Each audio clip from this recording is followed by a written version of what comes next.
السلام علیکم ناظرین۔ حضرت علی رضی اللہ تعالیٰ عنہ داماد رسول صلی اللہ علیہ وسلم ہونے کے ساتھ ساتھ مسلمانوں کے چوتھے خلیفہ بھی ہیں۔ شاید کوئی ایسا مسلمان ہو جو حضرت علی رضی اللہ تعالیٰ عنہ کی شان سے ناواقف ہو۔ آپ کی شان میں حضور صلی اللہ علیہ وسلم کا ارشاد مبارک ہے کہ میں علم کا شہر ہوں اور علی اس کا دروازہ ہے۔ آپ کی ایسی شان کی وجہ سے حضرت ابوبکر صدیق، حضرت عمر فاروق، حضرت عثمان غنی رضی اللہ تعالیٰ عنہ اور خود حضور اقدس صلی اللہ علیہ وسلم بھی اکثر پیش آنے والے مقدمات میں حضرت علی رضی اللہ تعالیٰ عنہ سے مشورہ کرتے تھے۔ چنانچہ حضرت عمر رضی اللہ تعالیٰ عنہ کے دور کا واقعہ ہے کہ ایک عورت کو حضرت عمر کے دربار میں حاضر کیا گیا۔ اس عورت پر یہ الزام تھا کہ اس نے زنا کیا ہے اور ایک بچہ پیدا کیا ہے۔ دراصل کچھ عرصہ پہلے اس عورت کی شادی ایک بوڑھے عمر رسید مرد سے ہوئی۔ خدا کا کرنا ایسا ہوا کہ شادی کی پہلی رات جب دونوں میاں بیوی کے درمیان جسمانی تعلق قائم ہوا تو حالات جمع کے دوران ہی اس بوڑھے مرد کا انتقال ہو گیا۔ اتفاقاً وہ عورت اس جمع سے حاملہ ہو گئی۔ اب جب 9 ماہ بعد اس عورت کے ہاں بچہ پیدا ہوا تو اس بوڑھے کے پہلے اولاد نے اس کو حرام کا قرار دیا اور کہا کہ اس عورت نے کسی غیر مرد کے ساتھ زنا کیا ہے۔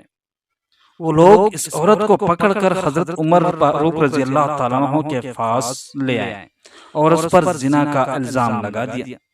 جب حضرت عمر نے ان لوگوں سے گواہ پیش کرنے کو کہا تو انہوں نے خود ہی جھوٹے گواہ پیش کر دیے۔ اتفاق سے حضرت علی رضی اللہ تعالیٰ عنہ بھی دربار میں تشریف لے آئے۔ جب اس عورت نے حضرت علی کو دیکھا تو کہنے لگی، اے علی، میری فریاد سنیں، میں بے قصور ہوں۔ حضرت علی رضی اللہ تعالیٰ عنہ اس عورت کی طرف متوجہ ہوئے اور کہنے لگے کہ مجھے سارا واقعہ بتاؤ۔ اس عورت نے سارا واقعہ بتا دیا تو حضرت علی رضی اللہ تعالیٰ عنہ نے اس عورت سے معاملے کی تفتیش شروع کر دی۔ آپ نے پوچھا کہ کس تاریخ کو شادی ہوئی، کب وہ بوڑھا تمہارے پاس آیا اور کس حالت میں اس کی جان نکلی۔ عورت نے سب کچھ بیان کر دیا۔ حضرت علی کچھ دیر خاموش رہے، پھر فرمانے لگے کہ آپ اب سب لوگ واپس چلے جاؤ۔ جس دن دوبارہ بلایا جائے تب سب لوگ حاضر ہو۔ چند دنوں کے بعد آپ نے دوبارہ سب کو دربار میں بلایا اور عورت سے اس کے بچے کو بھی ساتھ لانے کو کہا۔ جب سب لوگ حاضر ہو گئے تو حضرت علی رضی اللہ تعالیٰ عنہ نے چند اور بچوں میں اس کے بچے کو چھوڑ دیا۔ پھر سب بچوں سے کہا کہ اپنی اپنی جگہ پر بیٹھ جاؤ، تو سارے بچے بیٹھ گئے۔ پھر فرمایا کہ اب کھڑے ہو جاؤ۔ سب بچے کھڑے ہو گئے مگر اس عورت کا بچہ ہاتھوں سے ٹیک لگا کر اٹھنے لگا اور کوشش کر کے کھڑا ہو گیا۔ حضرت علی نے جب یہ معاملہ دیکھا تو فوراً سمجھ گئے اور حضرت عمر رضی اللہ تعالیٰ عنہ سے فرمانے لگے، اے عمر، یہ عورت بے قصور ہے، اس نے زنا نہیں کیا۔ حضرت عمر رضی اللہ تعالیٰ عنہ نے پوچھا کہ وہ کیسے؟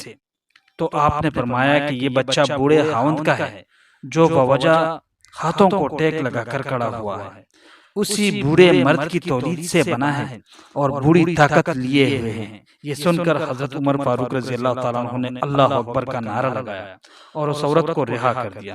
ہماری دعا ہے کہ اللہ تعالیٰ ہم سب کو برے کاموں سے بچائیں اور سب کو حفظ و امان میں رکھیں، آمین۔ ناظرین، اگر ویڈیو اچھی لگی ہو تو برائے کرم چینل کو سبسکرائب کیجیے۔